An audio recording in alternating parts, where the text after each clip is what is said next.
एक दिन मुल्ला नसीरुद्दीन अपने खेत की मेंढ से गुजर रहा था कि उसने देखा उसके खेत में उसके एक पड़ोसी शमसुद्दीन का बैल घुस आया है और छुट्टा घूम घूम कर फसल नष्ट कर रहा है। मुल्ला नसीरुद्दीन को यह देखकर बहुत गुस्सा आया। उसने पड़ोसी शमसुद्दीन के पास जाकर कहा, शमसुद्दीन भाई, आपका बैल मेरे खेत में घुस आया है। आप चलकर अपने बैल को पकड़कर ले आइए। वह मेरी फसलों को नष्ट कर रहा है। मुल्ला नसीरुद्दीन जितना सीधा सादा इंसान था, ठीक उसके विपरीत शम्मुद्दीन बहुत ऐंठन वाला घमंडी इंसान था। मुल्ला नसीरुद्दीन को खैरात में जमीन का इतना बड़ा टुकड़ा मिलने से वह उससे ईर्ष्या करने लगा था। पहलवानी का शौक था उसे, जिसके कारण वह हट्टा कट्टा और दमदार भी था। हमेशा अपनी रोबीली मूंछों पर वह ताव देता रहता था। जब मुल्ला ने उससे बैल के खेत में घुस आने की शिकायत की तो वह मूंछों पर ताव देता हुआ जोर जोर से हंसने लगा। फिर कहा, अरे तुम कैसे किसान हो जो यह भी नहीं जानते कि जब कोई जानवर किसी खेत में घुस जाए तब यह किसान और जानवर के बीच का मामला होता है, जिसमें तीसरे को कुछ न बोलना चाहिए और नहीं करना चाहिए। अब जानो तुम और जाने बैल, मैं बीच में क्या करूं? यह तो तुम दोनों के बीच का निजी मामला है। मुल्ला नसीरुद्दीन वहां से चुपचाप अपने खेत की तरफ लौटा। रास्ते में उसे एक पेड़ की लंबी टहनी मिल गई। उसने उस टहनी को उठाकर देखा, लठ की तरह यह टहनी भारी, ठोस और मजबूत थी। वह लठ लेकर अपने खेत में घुसा और ताबड़तोड़ बैल पर लठ बरसाने लगा। बैल जिधर से भागना चाहे मुल्ला तेजी से उस ओर जाकर लठ चलाने लगता। थोड़ी देर के बाद शमसुद्दीन मुल्ला के खेत की ओर अपने बैल को देखने आया। तब उसे फटफट फटाक की आवाजें सुनाई पड़ने लगीं। मुल्ला के खेत से लठ चलने की आवाज से शमसुद्दीन बैंक पड़ा और आशंकित हो उठा कि कहीं मुल्ला उसके बैल की धुनाई तो नहीं कर रहा है। खेत के करीब पहुंचकर उसने देखा कि मुल्ला नसीरुद्दीन उसके बैल को घेर घेर कर लठ मार रहा है। उसने खेत की मेंढ से ही चीख कर कहा, मुल्ला नसीरुद्दीन, यह क्या कर रहे हो? तुम मेरे बैल को मार डालोगे क्या? मुल्ला ने सादगी से कहा, यह जानवर मेरे खेत में है। यह जानवर और मेरे बीच का निजी मामला है। इसमें किसी तीसरे को दखल देने की जरूरत नहीं। मैं चाहूं तो इसे चरने दूं, चाहूं तो पीटूं, कोई तीसरा इसमें कैसे पड़ सकता है? शमसुद्दीन के होश ठिकाने आ गए और उसने मुल्ला को वचन दिया कि अब वह बैल को कभी उसके खेत की ओर नहीं फटकने देगा।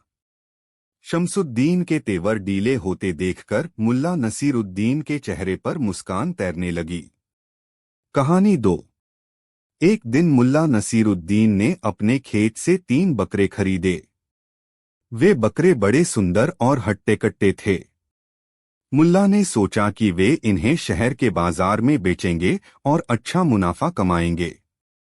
अगले दिन सुबह सुबह मुल्ला बकरों को रस्सी से बांधकर बाजार की ओर चल दिए। बाजार तक का रास्ता लंबा और सुनसान था। मुल्ला अपनी धुन में बकरे हाँकते जा रहे थे। रास्ते में 3 चोरों ने उन्हें देखा। चोरों की नजर बकरों पर पड़ी और उन्होंने सोचा कि अगर वे बकरे चुरा लें तो उन्हें अच्छा पैसा मिल सकता है। परंतु समस्या यह थी कि मुल्ला नसीरुद्दीन एक चतुर व्यक्ति थे। सीधे सीधे उनसे बकरे छीन पाना आसान नहीं था। तीनों चोरों ने मिलकर एक योजना बनाई। उन्होंने सोचा कि मुल्ला को भ्रम में डालकर बकरे चुरा लिए जाएं। तीनों ने अपनी योजना के अनुसार काम करना शुरू किया। पहला चोर मुल्ला के रास्ते में आया। उसने मुल्ला को रोका और कहा, मुल्ला साहब, यह क्या? आप अपने कुत्ते को रस्सी से क्यों बांधकर ले जा रहे हैं? मुल्ला चौंके। उन्होंने बकरे की ओर देखा और फिर चोर की ओर। कुत्ता? यह तो बकरा है। तुम्हें नजर नहीं आता? चोर मुस्कराते हुए बोला, मुझे तो यह कुत्ता ही लग रहा है। पर खैर आप बेहतर जानते होंगे। मुल्ला ने सोचा कि शायद इस आदमी की नजर कमजोर है और वह बकरा पहचानने में गलती कर रहा है। उन्होंने बिना कुछ बोले अपना सफर जारी रखा। कुछ दूरी पर दूसरा चोर इंतजार कर रहा था। उसने भी वही चाल चली। मुल्ला को रोका और कहा, मुल्ला जी, आप इस कुत्ते को कहाँ ले जा रहे हैं? अब मुल्ला थोड़े परेशान हो गए। उन्होंने फिर बकरे को देखा। बकरा तो बकरा ही था, लेकिन दूसरी बार कुत्ता शब्द सुनकर वे थोड़ा उलझन में पड़ गए। उन्होंने जवाब दिया, यह बकरा है भाई, कुत्ता नहीं। तुम्हारी भी नजर कमजोर लगती है। दूसरा चोर हंसते हुए बोला, अगर आप कहते हैं तो ठीक होगा, लेकिन मुझे तो यह कुत्ता ही लग रहा है। मुल्ला के मन में शक का बीज बोया जा चुका था, लेकिन वे फिर भी आगे बढ़ गए। कुछ दूर चलने के बाद तीसरा चोर रास्ते में आ गया। उसने भी वही बात दोहराई, मुल्ला साहब, यह कैसा कुत्ता है जिसे आप बकरी की तरह हाँक रहे हैं? अब मुल्ला का धैर्य जवाब देने लगा। तीन तीन लोगों ने एक ही बात कही तो उन्हें लगा कि शायद उनकी आंखें धोखा खा रही हैं। कहीं यह सचमुच कुत्ता तो नहीं? उन्होंने बकरे की रस्सी खोल दी और कहा, जाओ, तुम जहां जाना चाहते हो जाओ, मैं तुम्हें और नहीं ले जा सकता। जैसे ही मुल्ला ने बकरे छोड़े, तीनों चोरों ने बकरे पकड़ लिए और झाड़ियों में छिपकर हंसने लगे। वे अपनी चालाकी पर खुश हो रहे थे कि उन्होंने नसीरुद्दीन जैसे चतुर व्यक्ति को भी बेवकूफ बना दिया। लेकिन मुल्ला नसीरुद्दीन ने उनकी चालाकी को भांप लिया था। उन्होंने सोचा, अगर ये मुझे मूर्ख बना सकते हैं तो मैं इन्हें भी सबक सिखा सकता हूँ। मुल्ला ने गांव वापस जाकर चोरों को पकड़ने की योजना बनाई। वे एक सुनसान जगह पर पहुंचे और जोर जोर से रोने लगे। आवाज सुनकर चोरों ने सोचा कि शायद मुल्ला पागल हो गए हैं। वे झाड़ियों से बाहर आए और पूछा, मुल्ला साहब, क्या हुआ? आप क्यों रो रहे हैं? मुल्ला ने जवाब दिया, अरे भाई, पर मेरी किस्मत खराब है। मैं अकेला हूँ, मेरी सोने के सिक्के की थैली गड्ढे में गिर गई है, इसीलिए उन्हें उठा नहीं पा रहा हूँ। गड्ढा बहुत गहरा है। अगर तुम में से जो भी पहले मेरी सोने की सिक्के की तेरी लाकर देगा, उसे मैं 10 सोने के सिक्के दूंगा। जैसे ही चोरों ने यह बात सुनी, तीनों चोर खुशी खुशी गड्ढे में कूद गए। मुल्ला ने गांव वालों को बुलाकर सारी बात बताई। गांव वालों ने चोरों को पकड़ लिया और उन्हें सजा दी। सीख: इस घटना से गांव वालों को एक बड़ी सीख मिली कि लालच में पड़कर कभी गलत रास्ता नहीं अपनाना चाहिए। और यह भी समझ में आया कि मुल्ला नसीरुद्दीन की चतुराई से कोई बच नहीं सकता। कहानी 3। एक दिन मुल्ला नसीरुद्दीन अपनी बगिया के फूलों को पानी से सींच रहा था। उसी समय उसके पास एक आदमी आया और कहने लगा, मुल्ला जी, मैं आपके गुणों से बहुत प्रभावित हूँ। मेरी ख्वाहिश है कि मुझ में भी आपके जैसे गुण हों। मुझे आप अपना शिष्य बनाकर ऐसे गुर सिखा दें जिससे मेरा जीवन सफल हो जाए। लेकिन मुल्ला जी, आपको मेरा गुरु बनने से पहले मेरे एक प्रश्न का जवाब देना होगा। हाँ हाँ, पूछो, मुल्ला नसीरुद्दीन ने उस आदमी में रुचि लेते हुए कहा। उसे वह आदमी काफी दिलचस्प लगा। उस आदमी ने पूछा, सूरज निकलने के बाद सुबह से शाम तक लोग बाएं दाएं, आगे पीछे, ऊपर नीचे भागते हुए दिखते हैं। ऐसा क्यों नहीं होता कि दुनिया के तमाम लोग एक ही दिशा में चलें? यदि ऐसा होता तो कितना अच्छा होता। मुल्ला नसीरुद्दीन ने जब उस आदमी की बात सुनी तो उसे उसके साथ मस्खरी करने की सूझी। उसने कहा, अरे, तू मेरा शिष्य बनने तो आ गया, मगर तू इतनी छोटी सी बात भी नहीं जानता। तू तो महामूर्ख है। अपने लिए महामूर्ख संबोधन सुनकर वह व्यक्ति बौखला गया और उत्तेजित होकर पूछने लगा, आपने मुझे महामूर्ख कहा? मैं आपको अपना गुरु बनाने आया हूँ, इस बात का भी ख्याल नहीं रखा आपने। मुझे महामूर्ख कह दिया, जबकि मेरा सवाल स्वाभाविक है। यह प्रश्न तो प्रत्येक जिज्ञासु के मन में उत्पन्न होना चाहिए। या तो आप मेरी शंका का समाधान करें या फिर मुझे बताएं कि मैं महामूर्ख कैसे हूं। अब मुल्ला नसीरुद्दीन के चकराने की बारी थी। उसने तो सोचा था कि मजाक की बात मजाक में ही निकल जाएगी, मगर यह तो अजीब हो गया। यह आदमी तो अब बेकाबू हो रहा है। कहाँ तो आया था यह मेरा शिष्य बनने, कहा अब बिफर कर मुझे ही गुरुता सिखाने लगा है। मन ही मन मुल्ला नसीरुद्दीन उससे निपटने के उपाय सोचने लगा। अचानक उसे कुछ ख्याल आया और उसने आगंतुक से कहा, मुझे जरूरत ही नहीं कि मैं तुम्हें परले दर्जे का बेवकूफ साबित करूं। मूर्खी महामूर्खा को कुछ भी साबित करने पर समझ में नहीं आता है। हाँ, मैं तुम्हें बताता हूं कि यह धरती नाव जैसी है। यदि एक ही दिशा में लोग भागने लगे तो धरती उलट जाएगी, इसीलिए धरती के लोग भिन्न दिशाओं में चलते हैं। समझ गए? समझ चुके तो गर्दन हिलाओ या हाँ कहो। अब वह आदमी संशय में पड़ गया। सोचने लगा, बड़ा शातिर है यह मुल्ला नसीरुद्दीन। मैं बचपन से पढ़ता आया हूं कि पृथ्वी गोल है और यह कह रहा है कि धरती नाव की तरह है। अगर कह दूं कि उन्होंने जो कहा मैं समझ गया तो तुरंत यह शख्स मुझसे कहेगा, बेवकूफ, क्या खाक समझ रखते हो? धरती भी कहीं नाव की तरह उलट सकती है। और यदि कहता हूं कि यह बात मेरी समझ के बाहर है, तब तुरंत मुल्ला नसीरुद्दीन को यह कहने का अवसर मिल जाएगा कि अरे बेवकूफ, इतनी सी बात नहीं समझ सकते। उसे उलझन में देखकर मुल्ला नसीरुद्दीन ने पूछा, क्या हुआ? तुम कुछ कहते क्यों नहीं? वह व्यक्ति बोला, क्या कहूं?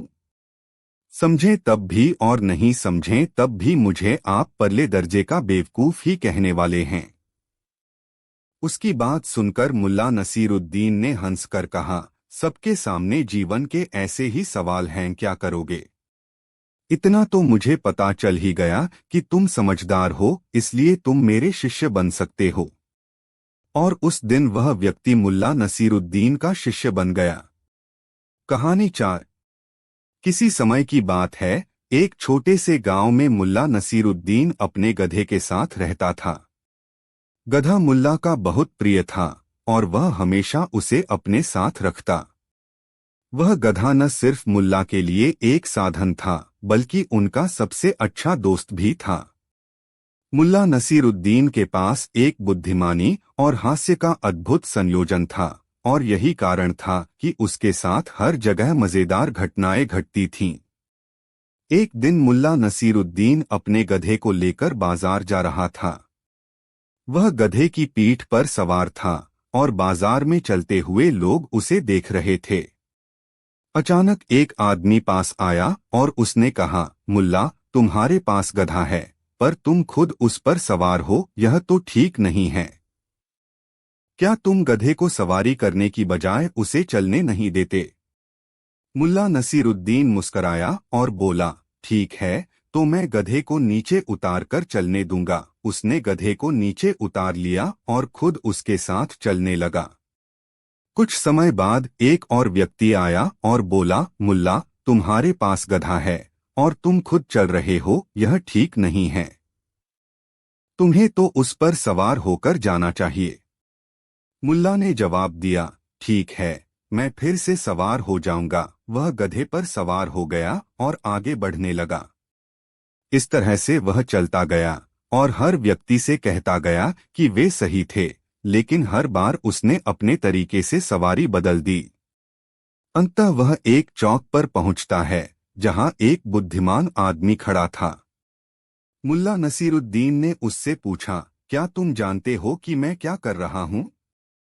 बुद्धिमान आदमी मुस्कुराया और बोला, तुम खुद जानते हो कि तुम क्या कर रहे हो, लेकिन तुम यह भूल गए हो कि किसी की बातों पर ज्यादा ध्यान देने से सिर्फ भ्रम ही उत्पन्न होता है। तुम्हारा गधा तुम्हारा साथ देने के लिए है, न कि यह देखने के लिए कि लोग तुम्हें किस प्रकार देख रहे हैं। मुल्ला नसीरुद्दीन ने उसकी बात सुनी और हंसी में कहा, तुम्हारी बात सही है। अब मैं यह समझ गया हूं कि जब तक मैं खुद संतुष्ट हूं, तब तक दूसरों की राय का कोई मतलब नहीं है। और फिर मुल्ला नसीरुद्दीन ने अपने गधे पर सवार होकर सड़क पर चलने का निर्णय लिया, बिना यह सोचे कि लोग क्या कहेंगे। वह समझ गया था कि जो कुछ भी हम करते हैं, वह हमें खुश और संतुष्ट होना चाहिए, न कि दूसरों को खुश करने के लिए। यह कहानी हमें यह सिखाती है कि जीवन में कभी भी दूसरों की राय पर अपनी खुशी या निर्णय को नहीं बदलना चाहिए। अगर हम खुद अपने जीवन से संतुष्ट हैं, तो हमें किसी की आलोचना से डरने की आवश्यकता नहीं है। कहानी 5। बहुत समय पहले एक छोटे से राज्य में राजा का शासन था, जो अपनी बुद्धिमत्ता और न्यायप्रियता के लिए प्रसिद्ध था। वह अपनी प्रजा से बहुत प्यार करता था, लेकिन एक दिन उसे यह महसूस हुआ कि उसकी बुद्धिमत्ता को और अधिक चुनौती दी जानी चाहिए। उसने सोचा, मैंने जो कुछ भी सीखा है, क्या मैं उसी में महान हूँ? क्या कोई मुझसे भी ज्यादा बुद्धिमान है? एक दिन राजा ने यह विचार किया कि उसे किसी ऐसे व्यक्ति से मिलना चाहिए जो उसकी बुद्धिमत्ता की परीक्षा ले सके। वह व्यक्ति कोई और नहीं बल्कि मुल्ला नसीरुद्दीन था, जो अपनी चतुराई और हास्य के लिए प्रसिद्ध था। राजा ने अपने दरबार में मुल्ला नसीरुद्दीन को बुलाया और उसे चुनौती दी, मुल्ला, मैं तुमसे 5 कठिन सवाल पूछूंगा। अगर तुम इन सवालों का सही जवाब दे सको तो तुम्हें सम्मान मिलेगा, वरना तुम्हें कड़ी सजा दी जाएगी। मुल्ला नसीरुद्दीन मुस्कराया और कहा, राजा, मैं तैयार हूं। आप जो सवाल पूछना चाहें, पूछ सकते हैं। पहला सवाल।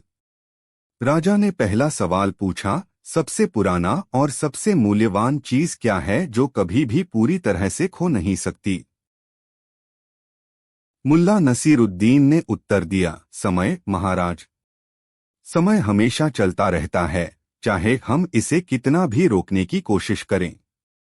यह कभी नहीं खोता, लेकिन हमें इसका सही उपयोग करना चाहिए।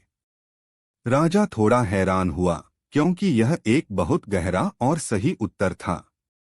लेकिन वह निराश नहीं हुआ और दूसरे सवाल की ओर बढ़ा। दूसरा सवाल। राजा ने दूसरा सवाल पूछा, वह क्या चीज है जो हम देख सकते हैं, छू सकते हैं और महसूस कर सकते हैं, लेकिन इसे कभी भी पूरी तरह से समझ नहीं सकते? मुल्ला ने जवाब दिया, मूलतः यह जीवन है, महाराज। हम जीवन को महसूस कर सकते हैं, इसे जी सकते हैं, लेकिन हम इसे पूरी तरह से समझने की कोशिश करें तो यह हमेशा हमें रहस्य सा लगेगा। राजा फिर से चुप हो गया। यह उत्तर भी बहुत सटीक था और राजा को यह समझने में कुछ समय लगा कि मुल्ला नसीरुद्दीन बहुत ही गहरे व्यक्ति हैं। तीसरा सवाल।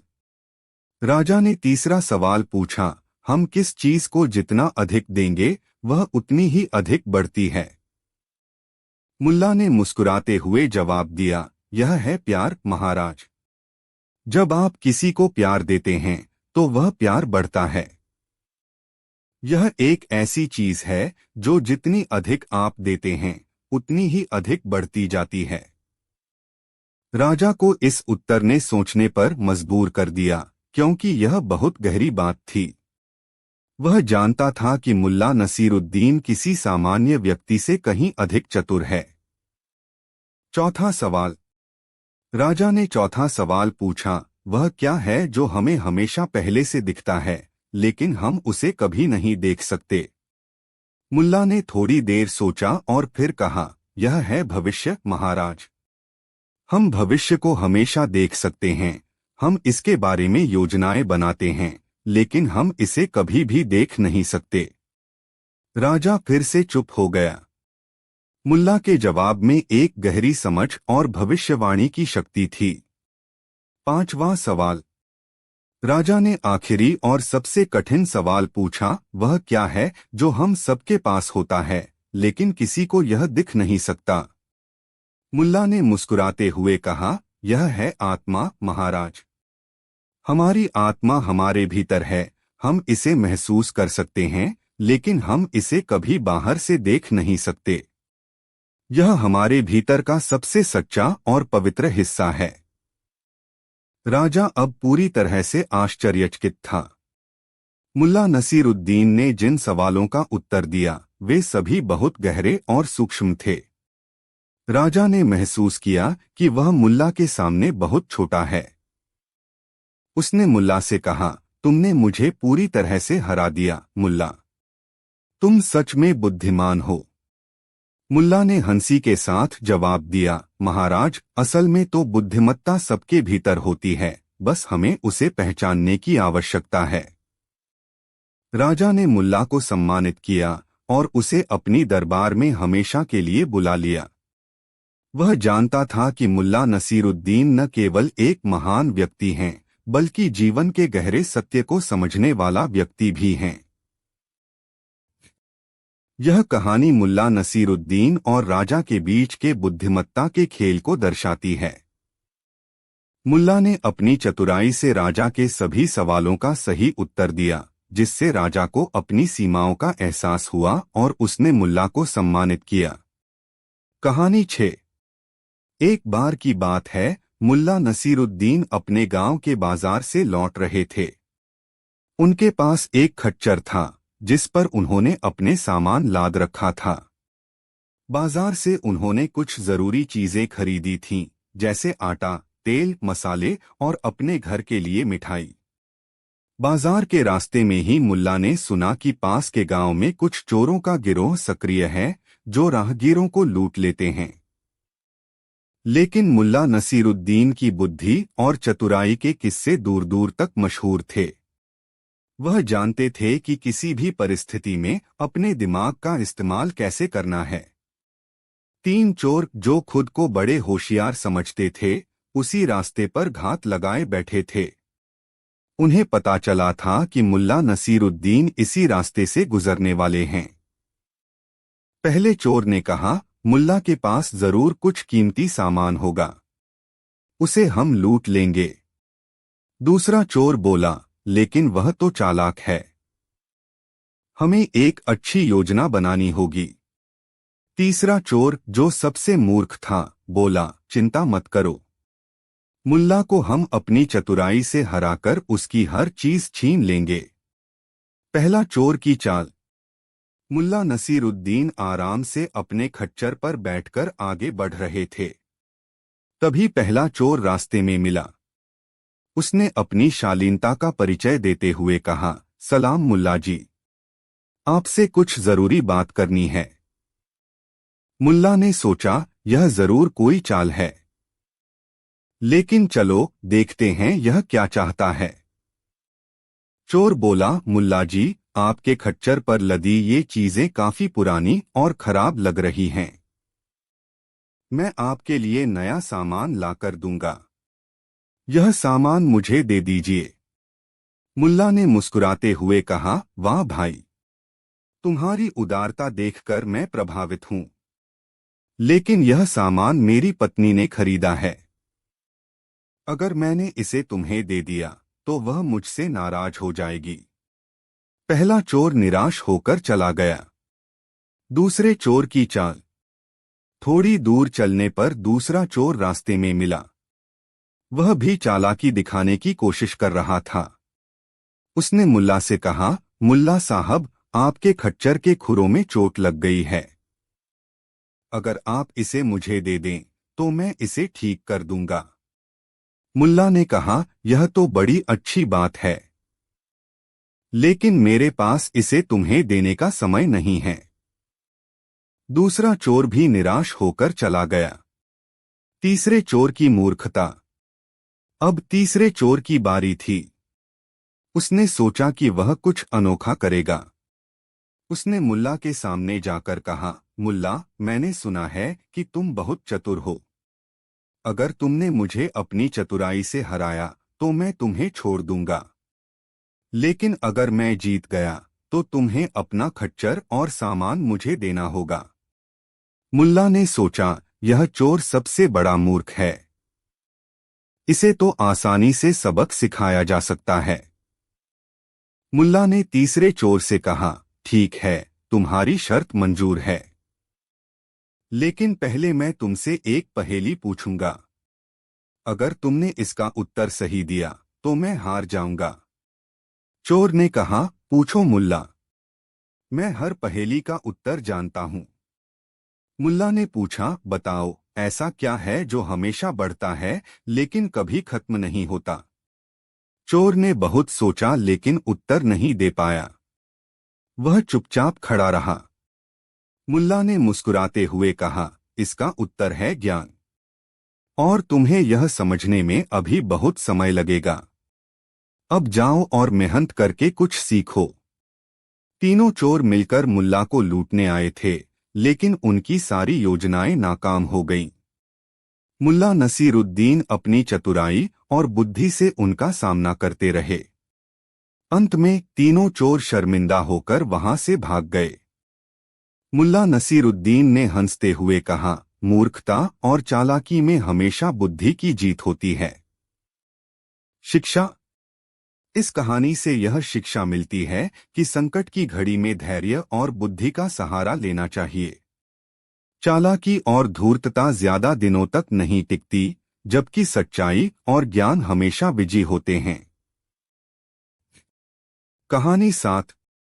नसीरुद्दीन एक छोटे से गांव में रहते थे, जहां लोग उनकी सूफी शिक्षाओं और अद्भुत हास्यपूर्ण बुद्धिमत्ता के कारण उन्हें बहुत सम्मान देते थे। एक दिन गांव के पास के बड़े शहर के बादशाह ने सुना कि नसीरुद्दीन बहुत बुद्धिमान और हास्यपूर्ण व्यक्ति हैं।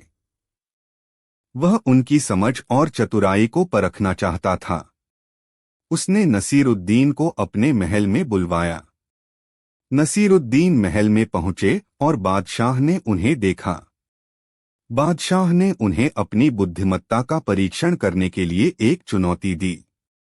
उसने नसीरुद्दीन से कहा, अगर तुम मेरी 3 पहेलियों का सही उत्तर दे सको तो मैं तुम्हें बहुत बड़ा इनाम दूंगा, लेकिन अगर तुम उत्तर नहीं दे पाए तो तुम्हें मेरे महल से बाहर निकाल दिया जाएगा। नसीरुद्दीन ने मुस्कुराते हुए स्वीकार किया। ठीक है बादशाह साहब, मैं आपकी पहेलियों का उत्तर देने के लिए तैयार हूं। पहली पहेली। बादशाह ने अपनी पहली पहेली पूछी, एक ऐसा पक्षी है जो उड़ता नहीं है, लेकिन उसके पास पंख होते हैं। वह हमेशा अपनी चुप्पी साधे रहता है, लेकिन उसकी आवाज बहुत दूर से सुनाई देती है। वह क्या है? नसीरुद्दीन ने सोचा और फिर मुस्कुराते हुए कहा, यह पक्षी कोई और नहीं बल्कि घड़ी है। घड़ी के पंख होते हैं, घड़ी की सुइयां, वह उड़ती नहीं है, लेकिन उसकी आवाज दूर दूर तक सुनाई देती है। बादशाह ने कुछ देर चुप रहकर सिर झुकाया और फिर कहा, तुमने सही उत्तर दिया नसीरुद्दीन। अब दूसरी पहेली सुनो। दूसरी पहेली। बादशाह ने फिर दूसरी पहेली पूछी, ऐसी कौन सी चीज है जो जितनी ज्यादा बांटी जाती है उतनी ही ज्यादा बढ़ती है? नसीरुद्दीन बिना किसी देर के जवाब दिया, यह सुख है। जब आप सुख बांटते हैं तो वह बढ़ता है। बादशाह ने फिर से सर झुकाया। बहुत अच्छा नसीरुद्दीन, तुम दोनों पहेलियों का सही उत्तर दे चुके हो। अब आखिरी पहेली यह है। तीसरी पहेली। बादशाह ने आखिरी पहेली सुनाई, ऐसी कौन सी चीज है जो अगर तुम्हारे पास हो तो तुम उसे छोड़ना नहीं चाहते, और अगर वह तुम्हारे पास नहीं हो तो तुम उसे पाने के लिए बहुत कुछ करते हो? नसीरुद्दीन कुछ देर तक सोचते रहे। फिर उन्होंने बादशाह की आंखों में देखा और कहा, यह शांति है। अगर शांति आपके पास है तो आप उसे छोड़ना नहीं चाहते, और यदि वह नहीं है तो आप उसे पाने के लिए बहुत कुछ करने की कोशिश करते हैं। बादशाह ने कहा, तुमने सही उत्तर दिया।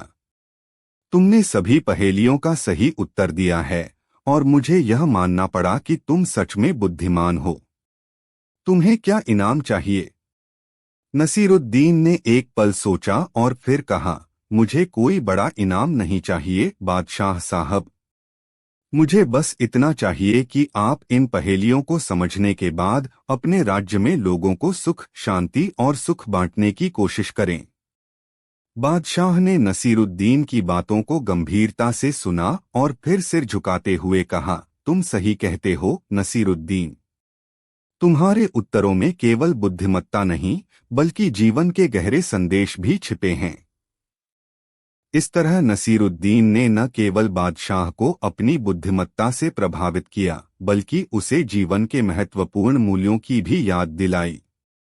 नसीरुद्दीन का सरल और हास्यपूर्ण अंदाज न केवल लोगों को हंसाता था, बल्कि उन्हें जीवन के सच्चे अर्थ को समझाने में भी मदद करता था। कहानी 8। बहुत समय पहले की बात है। एक छोटे से गांव में मुला नसीरुद्दीन रहते थे। वे बहुत बुद्धिमान और हास्यप्रद व्यक्ति थे, जिनकी बातें हमेशा लोगों को सोचने पर मजबूर कर देती। नसीरुद्दीन की सादगी और समझदारी की बहुत सी कहानियां प्रचलित थीं, जिनमें वे साधारण लोगों को जीवन के कठिन पहलुओं को सरलता से समझाते थे। एक दिन राजा ने सोचा कि वह मुला नसीरुद्दीन को दरबार में बुलाकर उनकी बुद्धिमत्ता और ज्ञान से लाभ उठाएंगे। राजा ने नसीरुद्दीन को दरबार में बुलवाया और नसीरुद्दीन ने खुशी खुशी निमंत्रण स्वीकार किया। दरबार में मुलाकात। जब मुला नसीरुद्दीन दरबार में पहुंचे तो राजा ने उनका स्वागत किया और उन्हें बैठने का आदेश दिया। राजा ने कहा, मुला नसीरुद्दीन, मैं आपसे एक कठिन सवाल पूछना चाहता हूं। अगर आप इसका सही जवाब दे सकते हैं तो मैं आपको अपना दरबार का सबसे प्रमुख सलाहकार बना लूंगा। नसीरुद्दीन मुस्कुराए और कहा, आपका सवाल क्या है महाराज? राजा ने कहा, मुझे यह बताइए कि अगर मुझे 100 सिक्के मिलते हैं और उनमें से 10 सिक्के मेरे पास रखने के बाद बाकी 90 सिक्के मैं गरीबों में बांट देता हूं तो मेरी संपत्ति कितनी कम हो जाएगी? नसीरुद्दीन थोड़ी देर चुप रहे, फिर उन्होंने हंसते हुए जवाब दिया, महाराज, आपकी संपत्ति बिल्कुल भी नहीं कम होगी, क्योंकि 100 सिक्के आपकी संपत्ति में पहले से ही थे और 10 सिक्के आपको रखने से कोई फर्क नहीं पड़ेगा। 90 सिक्कों को बांटने से भी आपकी संपत्ति में कोई कमी नहीं आएगी, क्योंकि इन सिक्कों का केवल स्थान परिवर्तन होगा। राजा ने यह सुनकर अपना सिर खुजाया और सोचा कि मुला नसीरुद्दीन ने कितनी सरलता से इतना गहरा उत्तर दिया। वे बहुत प्रभावित हुए, लेकिन वे नसीरुद्दीन को और चुनौती देना चाहते थे। नई चुनौती। राजा ने कहा, मुला नसीरुद्दीन, आपने अच्छा जवाब दिया, लेकिन मैं आपको एक और चुनौती देता हूं। एक ऐसी समस्या बताइए जिसका समाधान मैं किसी भी तरह से न कर सकूं। नसीरुद्दीन मुस्कुराए और बोले, महाराज, क्या आप वाकई चाहते हैं कि मैं आपको एक ऐसी समस्या दूं? राजा ने गर्व से कहा, हाँ, मुझे तो यह देखना है कि आपकी बुद्धिमत्ता कहाँ तक पहुंचती है। नसीरुद्दीन ने थोड़ी देर सोचा और फिर कहा, ठीक है महाराज, आपकी समस्या यह है, आपका अहंकार। राजा हैरान हो गया और उसने कहा, मुला, तुम मेरी समस्या का मजाक उड़ा रहे हो। नसीरुद्दीन ने गंभीरता से जवाब दिया, नहीं महाराज, यह कोई मजाक नहीं है। आपके अहंकार का कोई समाधान नहीं है। जब तक आप इसे छोड़ नहीं देते, तब तक कोई भी बुद्धिमान व्यक्ति आपके साथ सफल नहीं हो सकता। राजा ने नसीरुद्दीन की बातों को गंभीरता से लिया और सोचा। उन्हें महसूस हुआ कि नसीरुद्दीन का यह संदेश उनके जीवन के लिए अत्यंत महत्वपूर्ण है। समाप्ति। समय के साथ राजा ने नसीरुद्दीन के मार्गदर्शन का पालन करना शुरू किया और अपने अहंकार को कम किया। उन्होंने अपनी प्रजा के लिए अच्छे निर्णय लेने शुरू किए और नसीरुद्दीन को दरबार में अपना प्रमुख सलाहकार बना लिया। नसीरुद्दीन की बुद्धिमत्ता और समझदारी से राजा ने न केवल अपनी राज्य को प्रगति की दिशा में बढ़ाया, बल्कि उन्होंने अपनी जिंदगी को भी एक नई दिशा दी। मुल्ला नसीरुद्दीन की सादगी और गहरे संदेश ने उन्हें हमेशा के लिए राजा और उसकी प्रजा का सबसे प्रिय बना दिया। समाप्त। यह कहानी नसीरुद्दीन की प्रसिद्धता और उनका ज्ञान प्रस्तुत करती है, जो जीवन के कठिन सवालों को सरलता से हल करने की क्षमता रखते थे। कहानी 9। गांव में एक दिन एक नया व्यापारी आया, जिसका नाम हुसैन था। वह अपने साथ सोने चांदी और बेशकीमती सामान लेकर आया था और जल्द ही उसने अपने कारोबार को बढ़ा लिया। हुसैन इतना घमंडी हो गया था कि वह सभी को अपने से छोटा और कमतर समझता था। उसे यह लगता था कि केवल वह ही दुनिया का सबसे बुद्धिमान और सक्षम व्यक्ति है और कोई भी उसकी बराबरी नहीं कर सकता। मुल्ला नसीरुद्दीन के बारे में उसने सुना था, लेकिन वह उसे एक साधारण व्यक्ति समझता था। एक दिन हुसैन ने मुल्ला से मिलने का निर्णय लिया, यह सोचकर कि वह उसे अपनी बुद्धिमत्ता से मात देगा और उसे अपनी महिमा का एहसास कराएगा। पहली मुलाकात। हुसैन ने मुल्ला से मिलने के लिए गांव के चौक में बुलवाया। जब मुल्ला वहां पहुंचे तो हुसैन ने उन्हें अपनी दिखावे वाली बातें सुनानी शुरू कर दी। वह बोला, मुल्ला, तुम जैसे लोग कभी समझ नहीं सकते कि कारोबार में सफलता किस तरह पाई जाती है। मैं तो लाखों लाख रुपए कमाता हूँ और तुम जैसे लोग बस अपना समय गंवाते हो। मुल्ला नसीरुद्दीन हंसते हुए बोला, तुम्हें लगता है कि पैसे से सब कुछ खरीदा जा सकता है? हुसैन ने गर्व से कहा, बिल्कुल, पैसा ही सब कुछ है। मुल्ला नसीरुद्दीन मुस्कराए और बोले, ठीक है, तो चलो आज हम एक छोटा सा खेल खेलते हैं। खेल की शुरुआत। मुल्ला ने हुसैन से कहा, मैं तुम्हें 3 सवाल पूछूंगा, अगर तुम जवाब दे पाओ तो मैं तुम्हें 100 सोने की मुद्राएं दूंगा, लेकिन अगर तुम जवाब नहीं दे पाओ तो तुम मुझे 100 सोने की मुद्राएं दोगे। हुसैन ने हंसते हुए कहा, ठीक है, मैं तैयार हूं। मुल्ला ने पहला सवाल पूछा, अगर तुम्हारे पास 100 रुपए हैं और तुम्हारे पास एक बकरी है तो तुम क्या करोगे? हुसैन सोच में पड़ गया और बोला, बकरी तो मैं बेचूंगा और उस पैसे से कुछ और खरीदूंगा। मुल्ला ने मुस्कराते हुए कहा, लेकिन बकरी को बेचने के बाद तुम 100 रुपए वापस कहां से लाओगे? हुसैन चौंका और कोई जवाब नहीं दे पाया। फिर मुल्ला ने दूसरा सवाल पूछा, तुम यदि एक खेत में जाओ और उसमें ढेर सारी फसलें उग रही हों तो तुम क्या करोगे? हुसैन ने जवाब दिया, मैं उस खेत को बेच दूंगा और जो पैसा मिलेगा उससे अपना व्यापार और बढ़ाऊंगा। मुल्ला ने कहा, लेकिन अगर खेत बेचने के बाद तुम्हारे पास फसलें नहीं रह जाएं तो तुम क्या करोगे? हुसैन फिर से सोच में पड़ गया और इस बार भी सही जवाब नहीं दे पाया।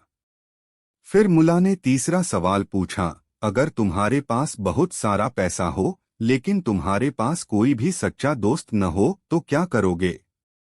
हुसैन घबराया और बोला, मैं अपने पैसों से नए दोस्त बना लूंगा। मुल्ला नसीरुद्दीन मुस्कराते हुए बोले, लेकिन पैसे से दोस्त नहीं खरीदे जा सकते। और क्या तुमने कभी सोचा है कि जो लोग तुम्हारे पास पैसे की वजह से हैं, वे सच में तुम्हारे दोस्त हैं या वे तुम्हें सिर्फ फायदे के लिए पसंद करते हैं? हुसैन अब चुप हो गया।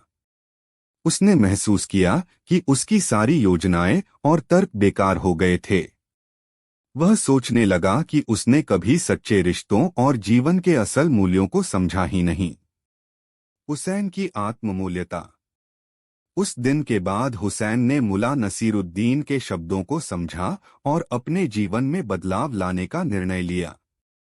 वह अब केवल पैसे के पीछे नहीं भागता था, बल्कि उसने यह समझा कि सच्ची खुशी और सफलता रिश्तों, ईमानदारी और इंसानियत में है। धीरे धीरे हुसैन ने अपने घमंड को छोड़ दिया और गांव के लोगों के साथ सच्ची मित्रता बनानी शुरू की।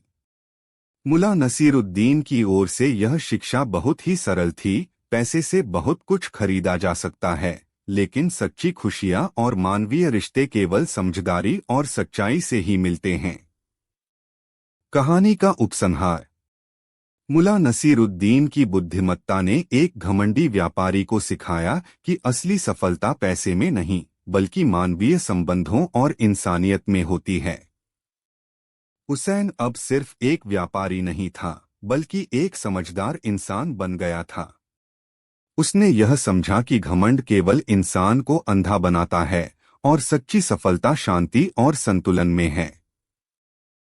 कहानी 10। एक समय की बात है, एक छोटे से गांव में मुल्ला नसीरुद्दीन रहता था। वह एक विद्वान व्यक्ति था, लेकिन अपने अजीबोगरीब तरीकों और हास्यपूर्ण आचरण के लिए मशहूर था।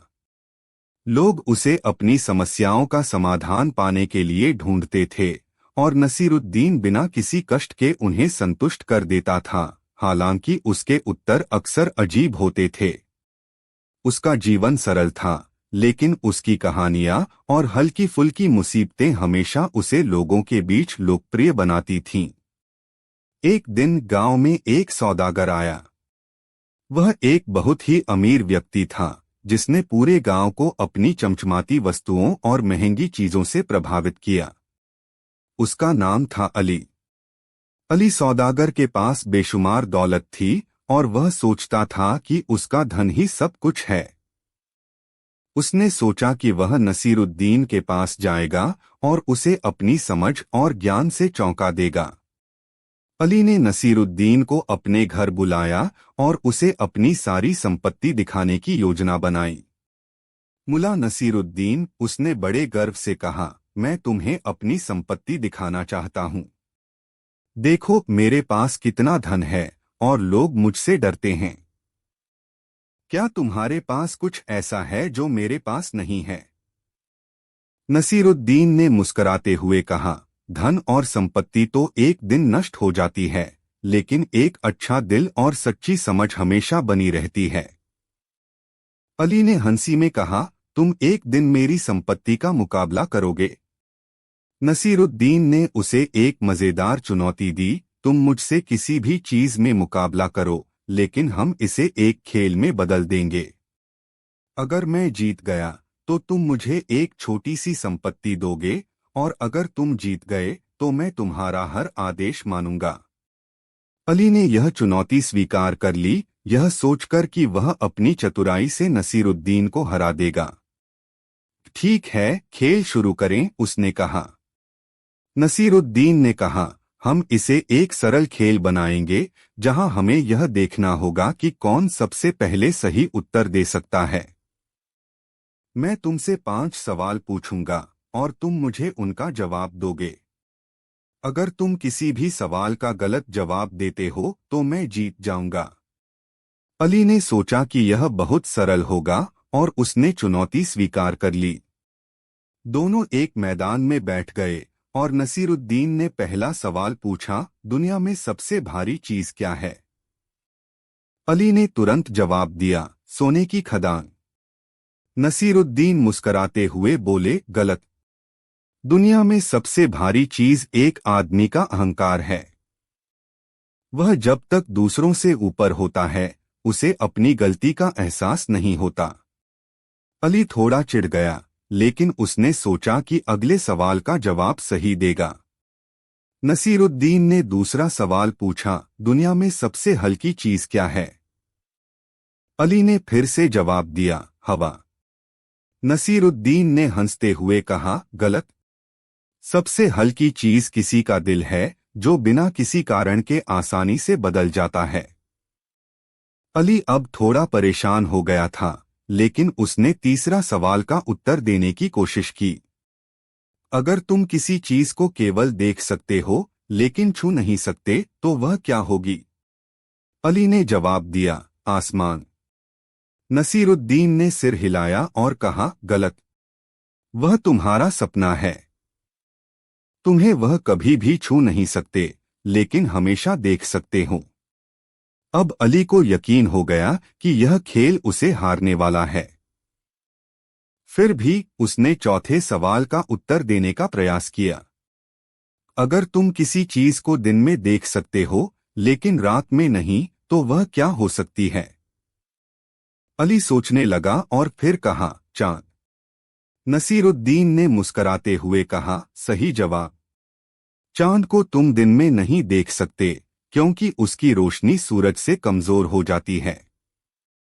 अली को थोड़ा सुकून मिला, लेकिन फिर नसीरुद्दीन ने आखिरी सवाल पूछा, अगर तुम इसे एक बार देख लो तो तुम्हें कभी फिर से इसकी जरूरत नहीं पड़ेगी, वह क्या होगा? अली ने काफी सोचकर जवाब दिया, धन। नसीरुद्दीन ने कहा, गलत। वह एक बार की समझ है। जब तुम समझ गए तो तुम्हें किसी और से सीखने की जरूरत नहीं होती। अब अली समझ गया कि उसने इस खेल को हार दिया है। नसीरुद्दीन ने उसे समझाया, धन और संपत्ति से ज्यादा मूल्यवान चीज समझ और ज्ञान है। तुम जितना धन एकत्र करोगे उतना ही वह तुम्हारे लिए बोझ बन जाएगा अगर तुम्हारे पास सही समझ नहीं है। अली को यह बात गहरे दिल से समझ में आई और उसने नसीरुद्दीन को अपनी पूरी संपत्ति का एक हिस्सा देने का वादा किया। लेकिन नसीरुद्दीन ने मुस्कराते हुए कहा, मेरे पास जो सबसे बड़ी चीज है वह तुम्हारे पास भी है, और वह है आत्मज्ञान। तुम इसे खुद पा सकते हो, लेकिन वह किसी भी संपत्ति से ज्यादा मूल्यवान है। अली ने उसकी बात मानी और उसने नसीरुद्दीन का आदर करना शुरू कर दिया। वह अपने धन को लोगों के भले के लिए खर्च करने लगा और समझने लगा कि सच्चा ज्ञान और समझ ही जीवन की सबसे बड़ी संपत्ति है। इस कहानी का संदेश यह है कि धन और संपत्ति से बढ़कर जीवन में सच्ची समझ और ज्ञान की महत्वता है, और हमें अपनी सोच को सही दिशा में प्रशिक्षित करना चाहिए। कहानी 11। बहुत समय पहले की बात है, एक छोटे से गांव में मुल्ला नसीरुद्दीन रहते थे। वे एक साधारण इंसान थे, लेकिन उनकी बुद्धिमत्ता और हास्यपूर्ण बातें उन्हें खास बना देती थीं।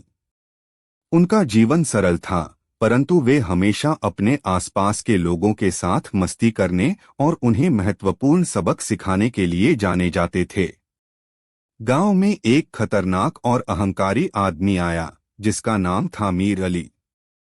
मीर अली एक व्यापारी था, लेकिन उसके पास शक्ति और संपत्ति का इतना घमंड था कि उसने गांव के लोगों को तंग करना शुरू कर दिया।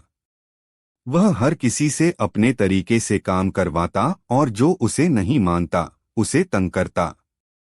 गांव में उसकी वजह से बहुत सारी समस्याएं उत्पन्न हो गईं। एक दिन मीर अली ने गांव में आकर मुल्ला नसीरुद्दीन से भी टकराव करने का फैसला किया। वह जानता था कि नसीरुद्दीन एक समझदार आदमी है, लेकिन उसने नसीरुद्दीन को नीचा दिखाने का मन बना लिया। मीर अली ने नसीरुद्दीन को चुनौती दी और कहा, तुम्हारी सारी हंसी मजाक की बातें मैं नहीं समझता। मुझे लगता है कि तुम सिर्फ एक बेवकूफ हो जो अपनी बुद्धि का गलत इस्तेमाल करता है।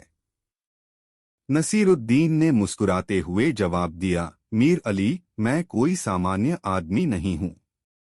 मैं तुमसे एक खेल नसीरुद्दीन ने पहले ही तय कर लिया था कि वह मीर अली को अपनी चतुराई से हराएंगे, लेकिन अगर मैं जीत उसने गया, मीर अली से एक बहुत साधारण खेल खेलने के लिए कहा, को तंग करना बंद कर दोगे, पत्थर फेंकने होंगे। मीर अली ने यह चुनौती स्वीकार कर ली और दोनों के बीच मीर अली ने मुकाबला शुरू हो गया। बहुत आसान है, मैं नसीरुद्दीन से बहुत ताकतवर हूँ, उसने नसीरुद्दीन से पहले पत्थर फेंकने के लिए कहा। मीर अली ने अपनी पूरी ताकत लगाकर पत्थर फेंका और वह बहुत दूर जाकर गिरा।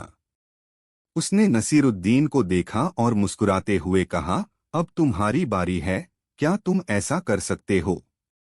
नसीरुद्दीन ने मुस्कुराते हुए पत्थर उठाया, लेकिन उसने इसे बहुत हल्के से फेंका और पत्थर सिर्फ कुछ ही इंच दूर गिरा। मीर अली हंसी में बड़बड़ाया, देखा, तुम हार गए। अब तुम अपना वादा निभाओ। नसीरुद्दीन ने नजदीक से मीर अली की ओर देखा और कहा, तुम सही कह रहे हो, मैंने हार मान ली।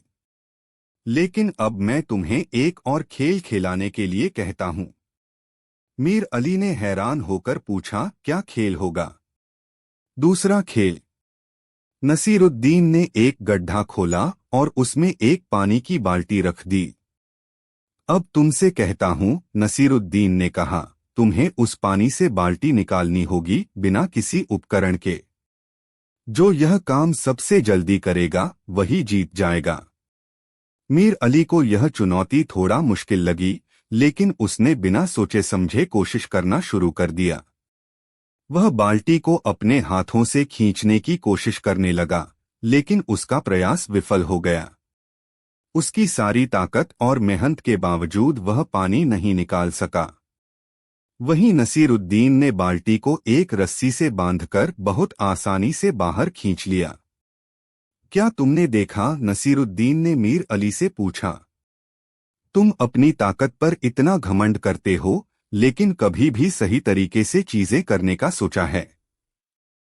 मीर अली शर्मिंदा हो गया और उसे एहसास हुआ कि केवल ताकत से काम नहीं चलता, बल्कि सही तरीका अपनाना जरूरी होता है। अंतिम परीक्षा। मीर अली ने हार मानते हुए कहा, ठीक है, तुमने मुझे हरा दिया, लेकिन अब मेरे पास तुम्हारे लिए एक आखिरी चुनौती है। नसीरुद्दीन ने चतुराई से कहा, क्या यह चुनौती है? यह चुनौती है तुम्हारे विचारों की। तुम्हें अपने पूरे ज्ञान का इस्तेमाल करना होगा ताकि तुम मुझे हरा सको। अगर तुम मुझे सही तरीके से जवाब दे सकते हो तो मैं सब कुछ छोड़ दूंगा, लेकिन अगर तुम हार गए तो तुम्हें मेरे हाथ में अपनी सारी संपत्ति देनी होगी। नसीरुद्दीन ने मुस्कुराते हुए कहा, मुझे यह चुनौती स्वीकार है। पूछो, मैं तैयार हूं। मीर अली ने एक पहेली दी। मेरे पास एक बर्तन है जिसमें पानी भरने का काम करना है। अगर तुम इसे पूरा कर पाओ तो तुम जीत सकते हो। नसीरुद्दीन ने तुरंत समाधान सुझाया, तुम्हारी पहेली का उत्तर यह है कि हम बर्तन में पानी भरने के बजाय बर्तन को उल्टा कर देंगे, जिससे समस्या खुद ही हल हो जाएगी। मीर अली हैरान हो गया, क्योंकि नसीरुद्दीन ने बिना किसी उपकरण या कठिनाई के समस्या का हल निकाल लिया था। परिणाम। नसीरुद्दीन की चतुराई ने मीर अली को पूरी तरह हरा दिया। मीर अली ने अपना वादा निभाया और गांव को तंग करना बंद कर दिया। वह नसीरुद्दीन के सामने नतमस्तक हो गया और उसकी बुद्धिमत्ता की सराहना की। नसीरुद्दीन ने मुस्कुराते हुए कहा, ध्यान रखना, ताकत या संपत्ति कभी भी बुद्धिमत्ता से अधिक महत्वपूर्ण नहीं होती। सही दिशा और सोच से किसी भी समस्या को हल किया जा सकता है। उस दिन के बाद मीर अली ने नसीरुद्दीन से सीखा कि किसी भी मुश्किल को चतुराई से ही हल किया जा सकता है। कहानी 12। एक दिन नसीरुद्दीन होजा अपने गांव में अपने दोस्तों के साथ बैठकर कुछ विचार कर रहे थे। तभी गांव के प्रमुख ने उन्हें बुलाया और कहा, होजा, हम जानते हैं कि तुम बहुत बुद्धिमान हो। हमारे गांव में एक समस्या है जिसे हमें हल करना है। एक व्यापारी यहाँ आया है और उसने कहा है कि उसे हमारे गांव के सामान का मूल्य बहुत कम मिल रहा है। यदि हम उसे और अधिक मूल्य देंगे तो वह हमारे सामान को खरीदेगा और हम सबकी स्थिति बेहतर होगी। तुम्हारा क्या विचार है? होजा ने थोड़ी देर सोचा और कहा, व्यापारी का तो उद्देश्य यही है कि वह अधिक से अधिक लाभ कमाए। लेकिन तुम्हारे पास पहले से ही बहुत सारी संपत्ति है।